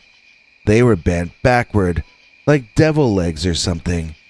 It didn't like having light in its face, and it started barking at me so viciously that I dropped my flashlight. By the time I picked it up again, that Dogman was running away, and Cassie was at the end of her chain, barking at him and trying to run after him. I tell you one thing, I saw that creature from behind for half a second, and it had no tail. So was that really a dog? Or was it a man? Or what was it? All I can tell you is, it scared the bejesus out of me, and I make Cassie sleep inside with me at nights ever since. This only just happened, but I told both my parents, that it's not safe to let her stay outside anymore. And you know what else? We never did get that soup bone back. The Indian River Dogman. Dear Scary Stories NYC. There's a part of Michigan that's not connected to Michigan at all. It's really the top part of Wisconsin, but for some reason, they call it Michigan. Either way, it's got a ton of forest land in the center of it, beautiful land to camp on. And that's just what I was doing when I had the strangest experience I've had in my entire life. I don't know if what happened to me is proof that I've lost my mind, or proof of the existence of a certain kind of man-sized cryptid known colloquially as the Dogman. I had a strange thing happen to me years back that I've been taking all this time since to come to terms with. I've decided it was real, then that it was my imagination, then I changed my mind again. I can't seem to decide if what happened was real or not. I mean, it must have been, but if it was, then something impossible happened to me. You see, I had an experience of going camping and finding myself mentally bombarded by something unlike anything I'd ever experienced or could ever imagine experiencing. I think I was under a kind of psychic attack, and all the time these attacks were occurring, I kept seeing something in the woods that sure seemed to me to be a kind of a green man figure. I don't mean literally green, not a lizard man or anything. To be honest, this man had a dog head. That's the part that convinced me I had lost my mind when this all first happened. I mean, men just don't have dog heads, and this one did. It was so utterly wrong to look at. It was a man, and yet it was an abomination at the same time. It shouldn't have been there. It shouldn't have existed. I mean that in every single possible way that I could mean it. But I kept looking at it anyway, because the voice told me to. The dog-headed man wasn't a person like you and me. He wasn't wearing street clothes or anything. I doubt he understood human language, or at least not much of it. And yet, the voice told me to look at it. Go to the tent flap and look out. Look in the eyes of the man in the bushes, the man behind that tree. He would be in different places at different times, and I would look in his eyes. Sometimes minutes would pass, other times hours, and then I would notice that the man was gone, and his strange glowing eyes weren't looking back at me any longer. My few friends who don't think I'm crazy think that the dog-headed man was the one talking to me in my head. I don't see how that could be, though, because dogs don't speak. This voice wasn't just speaking to me in concepts. It was using words I knew. I recognized them and remembered them and brought them out of the messages into my mind to examine. Trees. It said trees. That's a word in English. I was hearing words placed in order one after the other, forming English sentences. I was not being spoken to in an entirely telepathic manner, with concepts being transferred to me or downloaded into me. No, this was really like someone speaking words audibly, and then I could hear those words in my head. It never happened to me before, and it's not repeated itself since those 2 nights back a few years ago. So, if this was insanity, possibly it was temporary?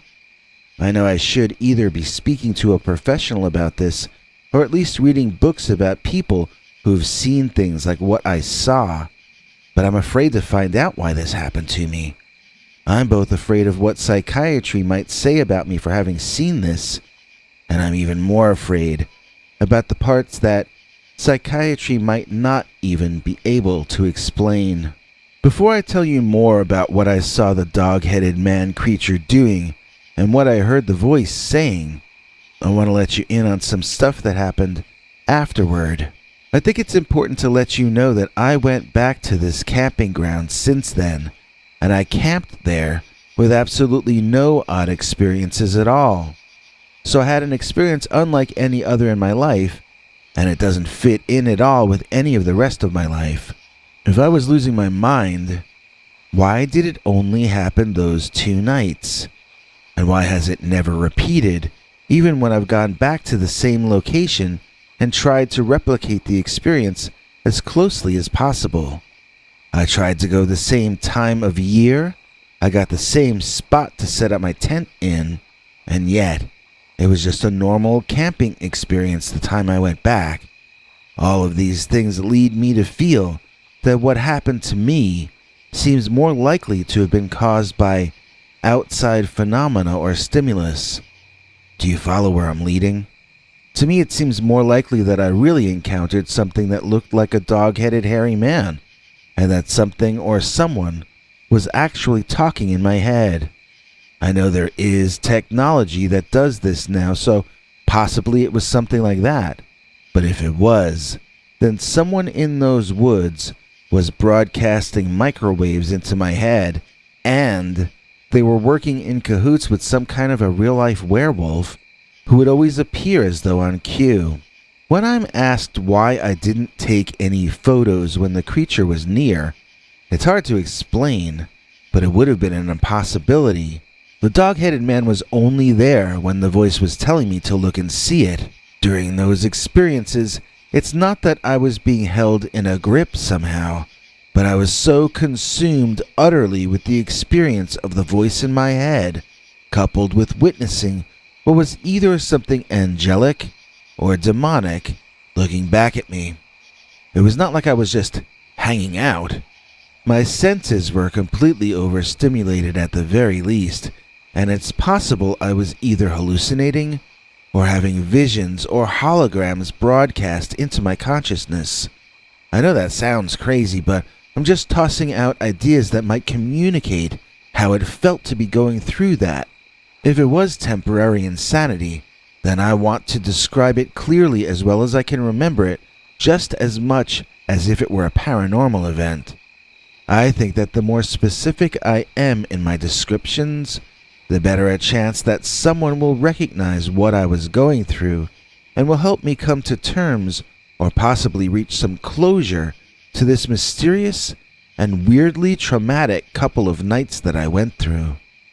I actually almost went camping there a 3rd time just to test it again. After less than an hour at the location, though, I knew that nothing was going to happen, so I just left. One of my friends says I probably sensed that something would happen, so I got scared and beat it. But honestly, it just felt normal when I went there, like it had on my uneventful 2nd trip. The first time I camped at that location, it was just different. I don't know how to describe that feeling I had, but I know that I would instantly remember it if it happened again. The first time it happened, I was out having a stroll in the early evening. One of my favorite things about camping out in authorized camping areas was that you could get so close to nature and yet be safe because of the presence of other humans so close by. I like to walk around the edges of the camping area before going to sleep, as it has always given me more interesting dreams. This was my first time ever camping at that particular location, and something told me to be extra careful. I felt on guard in a different way than I ever had when camping before, so much so that I almost called off my ritual entirely and went to sleep early. But that was when the voice started talking to me. I don't remember most of the actual words, but I remember that it told me to walk out into the woods, and that I did what it said to do.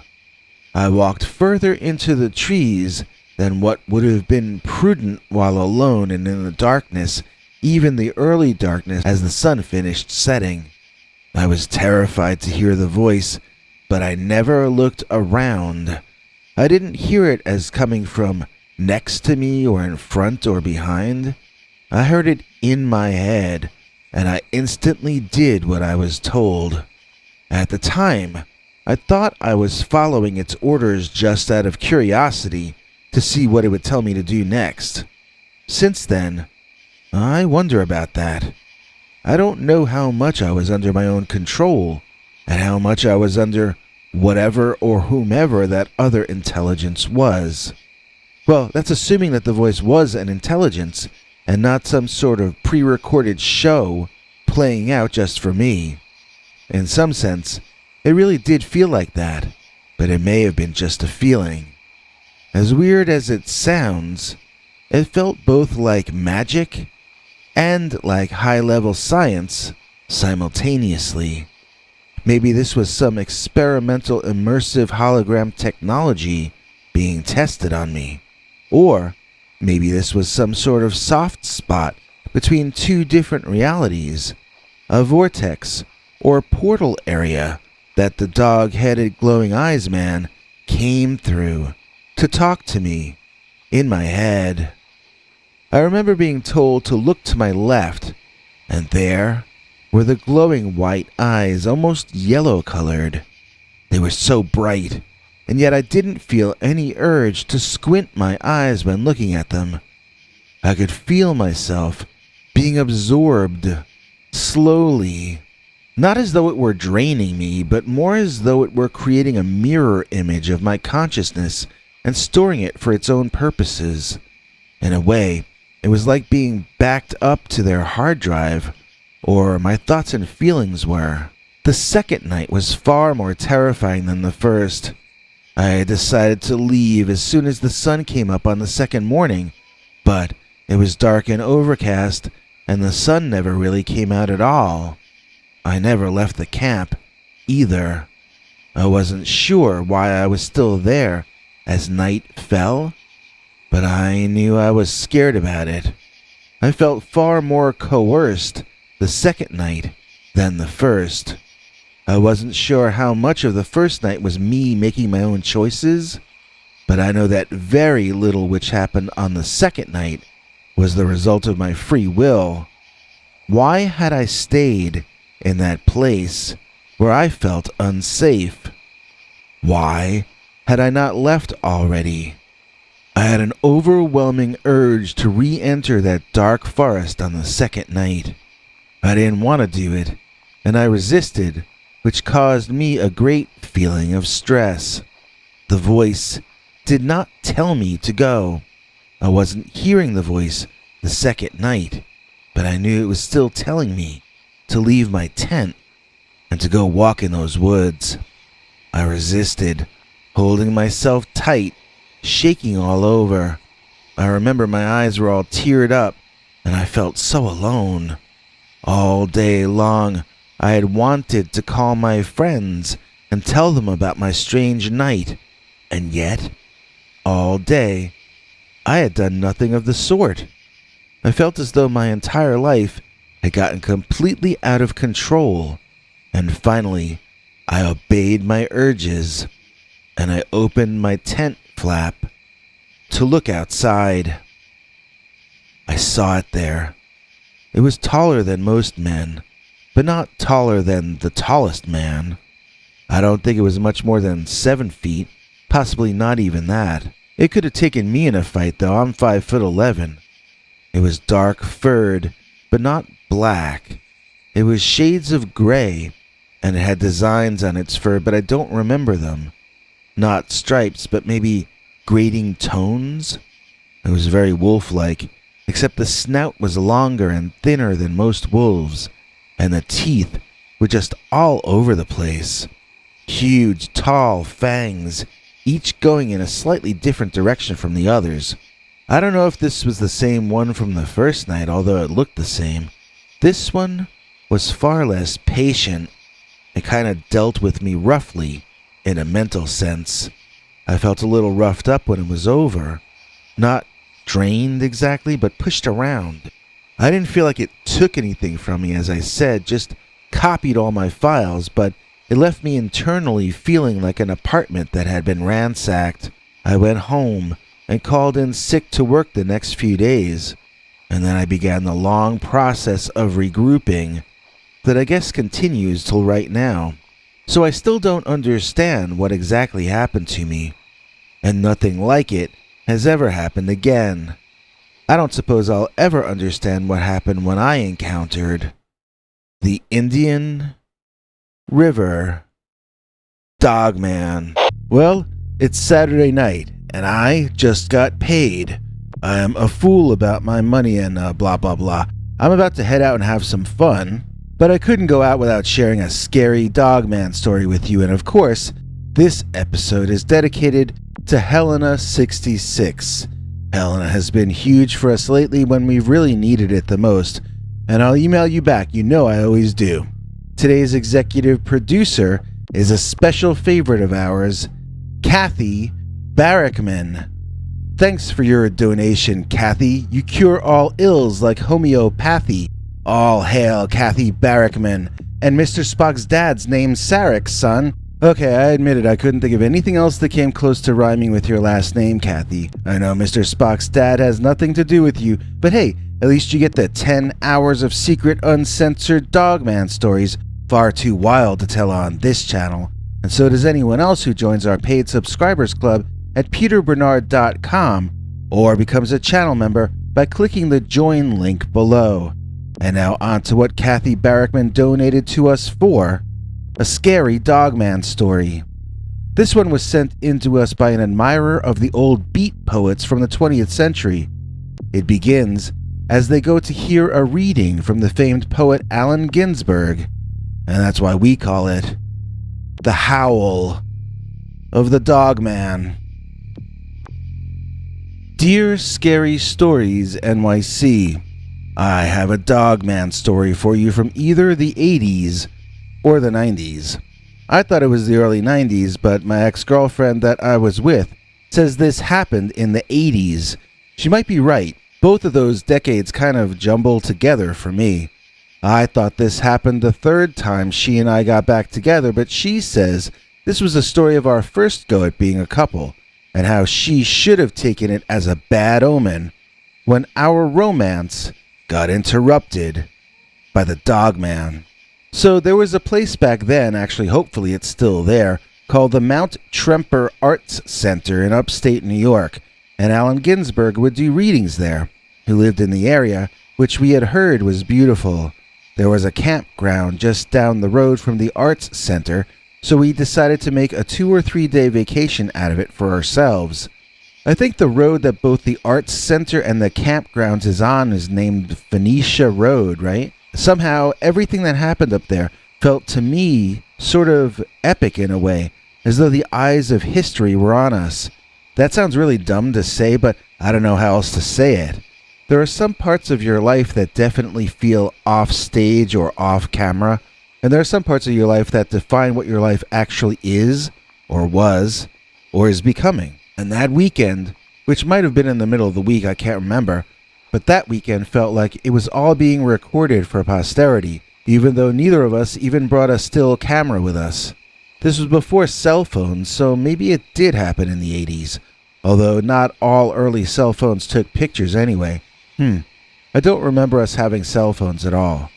At any rate, the first night camping out in the cheap tent we had bought was interesting. We argued over how to put the tent up, but then we got romantic for the rest of the night. I remember how excited I felt to get to hear Ginsberg.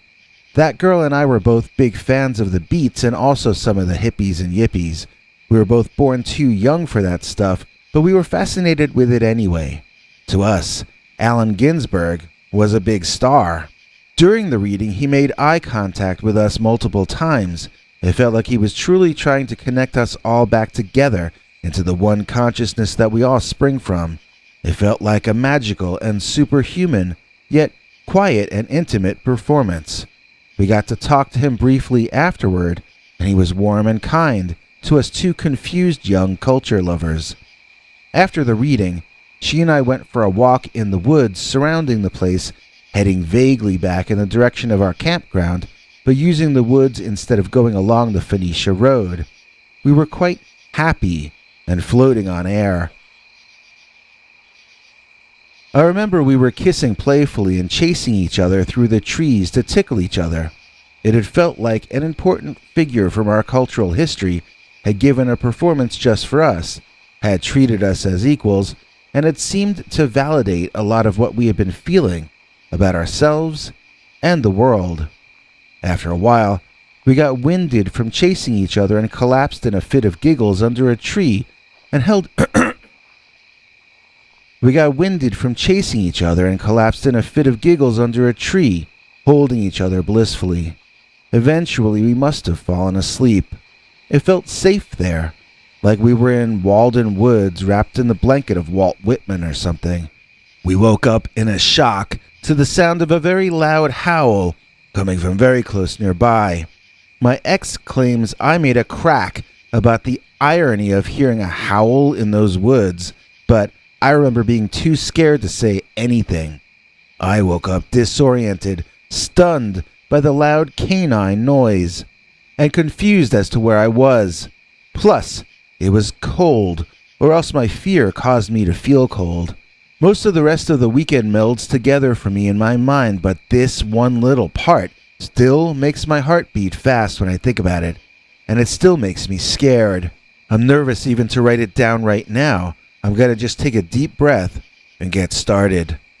She and I started bickering under our breath about which was the right way back to the camp. I eventually let her lead the way, because the more I woke up, the more I realized how dazed I was. I must have been dreaming when the howl came, because for the first few minutes, I wasn't completely there yet. So, I remember her leading the way and me walking behind, rubbing my eyes, and trying to look around and see if I could figure out where that howl came from. I remember hearing what sounded like a stream off to my left, or maybe a river. I could occasionally hear a car whizzing by on the road also to my left, but under it always was the river sound. In the darkness, and not fully awake, my hearing took over and I felt like some kind of a bat, painting pictures in my mind of my surroundings using only the audio. To our right, front, and behind, we had crickets, which meant probably mostly empty woods. To the left, we had the Phoenicia Road and past it that creek or river. Nowhere in all that surround sound did I hear a wolf or any kind of canine chasing us, so I started to calm down a bit. I told myself it was foolish for me to feel so frightened. After all, this was New York in the late 20th century. Did they even still have wolves in the woods? Maybe they did, I wasn't certain. We were city kids, to be sure. After a while, I could see the road through the trees in the distance to our left, and I recognized basically where we were. It was just a couple of minutes outside a camp. We were nearly there, and I felt safe once again. I think I tried to tickle her or make a joke or something, but she was still all uptight. I thought that was ridiculous, but I bit my tongue, figuring she'd relax once we were inside our tent in just a few more minutes. And that was when something directly behind us let out a howl. That same kind of howl as before. This was most likely the same canine. We both screamed in surprise and fell over each other, landing me on top of her. When I looked back, I saw something that kind of scarred my brain just by being there. There was this lion of a dog, reared up on its hind legs, towering over us, baring its mythically long fangs at us, menacing us, barking at us, growling, snapping at us when we would move. This thing had us cornered and trapped. I would estimate that it was 7 or 8 feet tall, because it felt like a giant man-sized thing. While lying on the forest floor in the dark, though, my imagination and memory might have made the thing seem taller. Certainly, it was at least the size of a tall man, but it was a canine. A lion-like canine. I don't mean it was colored like a lion. It was gray all over, varying shades of gray to black. It had a mane of fur around its neck, but the fur was more close-cropped all over elsewhere. The howl would hit you like a roar, and its roar would hit you like it was barking. This, to me, was the king of beasts. This, to me, was the lord of the forest. It was some kind of nature god or spirit or something, and he was unhappy with us. All of the feelings of acceptance and love which we had been enveloped in had been torn away and replaced by the utter disdain and contempt with which this thing screamed at us. I remember that it didn't just rear up on its hind legs to scare us. It was already on its hind legs, and it walked over to us on those hind legs to scare us and bark at us. It wasn't like it chased us on all fours, then rose to its full height to put on a display that would frighten us. It was already up and bipedal. When the creature took another step toward us, I remember smelling its hot breath, seeing how matted and gross its fur was.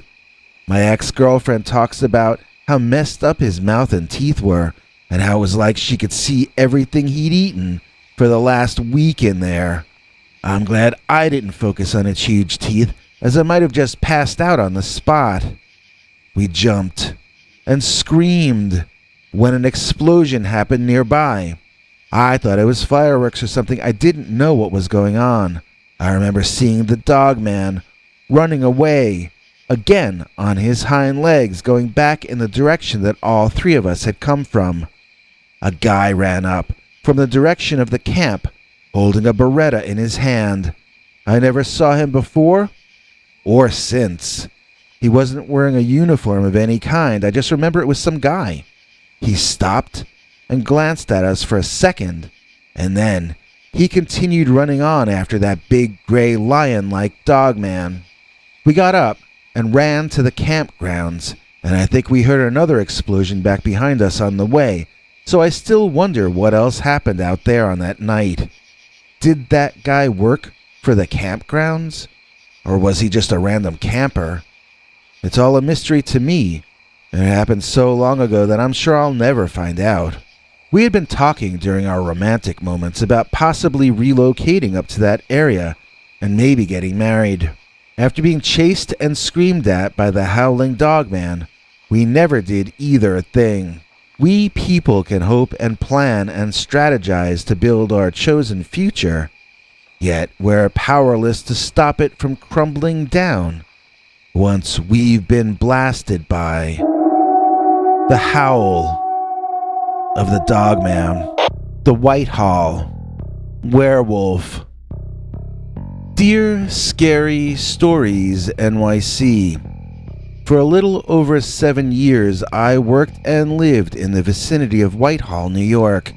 I really took to it and enjoyed it, and I still think of myself as a resident of Whitehall, even though my company relocated me to the West Coast over 10 years ago now. Whitehall is known for its Bigfoot sightings, but what my wife and I saw may not have been a Sasquatch at all. It might have been a Dogman. Whitehall in upstate New York is so well known for Bigfoot that we even made it a crime to harm Sasquatch in any way. We have a real Bigfoot standing in front of the liquor store. Well, it seems real after you drink enough of the liquor. You get my point. We love us some Bigfoot. I mean, they do, since I don't live there any longer. If you see a big hairy cryptid running around up near Whitehall, it's only logical to jump to the conclusion that you've seen a Bigfoot.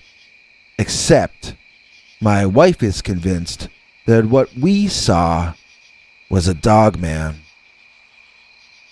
This has been an evolving belief of hers. When we first saw it, we both agreed it was Sasquatch. It was a Sasquatch with a very, very long snout, but it was a Sasquatch. Since then, whenever we would hear about Dogman, she would say that was what we saw. She says she saw the dog ears up on top of its head, but I never heard her say anything like that back when it first happened. She says she didn't mention it because it sounded crazy. We already had seen a Bigfoot with a very long dog-like snout. To add dog ears to the description made it sound even wackier, so she just kept it to herself. I know she must be right because she's my wife and therefore she's always right, but I'm not as certain about it as she is. Let me tell you exactly what happened. It's not the most outrageous cryptid sighting, and it happened pretty fast. My wife wanted to go camping, but she wanted to really go off the beaten path. I started looking up campsites in the area, but she wanted to camp at what she called the Smiley Face. There are 3 lakes in the woods near Whitehall, which on some maps do look sort of like a warped smiley face. I was entirely against this, as neither of us were accomplished enough campers to attempt going that far off-road. Nevertheless, my wife, as I've mentioned, is never wrong, so we parked our car on the grass past the dead end on Queen Street, and then we actually hiked out into that wilderness until she informed me that we were in the Smiley Face. I took her word for it, since it wasn't like I could fly a drone overhead to double-check her. Besides, I didn't really care where we camped. I would have been just as happy renting a cabin. I bet you think I'm going to tell you that we ran into the large, hairy cryptid while out in our tent in the middle of the Smiley Face, right? Well, no. The camping went well, generally speaking. Then, we hiked all the way back toward where we had parked our car, off the end of Queen Street. There's a cemetery just south of where we had left the car, so when we saw headstones through the trees, we turned left and kept marching for a bit. Finally, I could see our car in the distance, and boy was I happy for this adventure to be over. I tried not to let on how happy I was to not be camping any longer, since it seemed to matter so much to my wife. Just a few more rows of trees, and we'd be out in the field next to the road. We were home free. And then, only about 20 or 30 feet in front of us, right at the tree line, one of the bushes in front to our right erupted. A tall, hairy thing burst up out of it, seeming to be too tall to have been hidden scrunched down behind that bush. I mean, this thing exploded up and to our left. I saw it clearly for part of its first step out, but it was so surprising, unexpected, and bizarre that I'm not sure how much I'm remembering correctly and how much might have been added in later by my imagination. What I am certain I remember is that he or she was tall. I think it was male, but that might have just been because it could easily take me in a fight, so maybe it's just my pride making me call it male. It was hairy. It was dark-haired like a chimp, but the face was dark too, and the snout was far longer and protruded farther out than you would usually see in a chimp or gorilla. My wife is right that its facial profile was very canine. She also has started to claim in more recent years that the creature had dog-like hind legs that it ran on. I have no memory of that, but I wasn't looking for it either. She says my mind filled in details of Bigfoot because what else would we expect to be hiding at the edge of the woods, spying out on the village of Whitehall, but a Sasquatch? Whatever the animal or creature was, we had spooked it, and it decided to run before we got too close.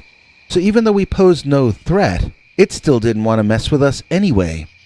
To me, that sounds more like a Bigfoot than like a Dogman, since Dogman is known to enjoy jumping out and scaring people. Bigfoot sometimes does that too, but just as often is reported running away from conflict. So, for me personally, the jury is out on whether we saw a very strange-looking Sasquatch, or if we saw the Dogman. But if you ask my wife, she'll look you right in the eye, and she'll let you know that what we saw was the Whitehall werewolf. Overheated? Keep cool with our Dogman Days of August. At least one new Dogman story every single day of August. How many days are there in August anyway? Oh, that's right. That means you get to hear at least 117 all-new Dogman stories before September. Right here on Scary Stories NYC. Now, could you please pass the tanning butter? And now, get ready for an all-new, completely uncensored, slightly bloody, an absolutely terrifying new Dogman story. Oh, wait. YouTube won't allow me to tell you stories like that on this channel. If you want to hear that, you're going to have to go to peterbernard.com and sign up for our paid subscribers club. You can choose any price you can afford for a 1-month subscription, and then every weekend, we tell you a story YouTube would never allow us to tell you on this channel. See you this Sunday for an all-new, very scary, completely uncensored Dogman story.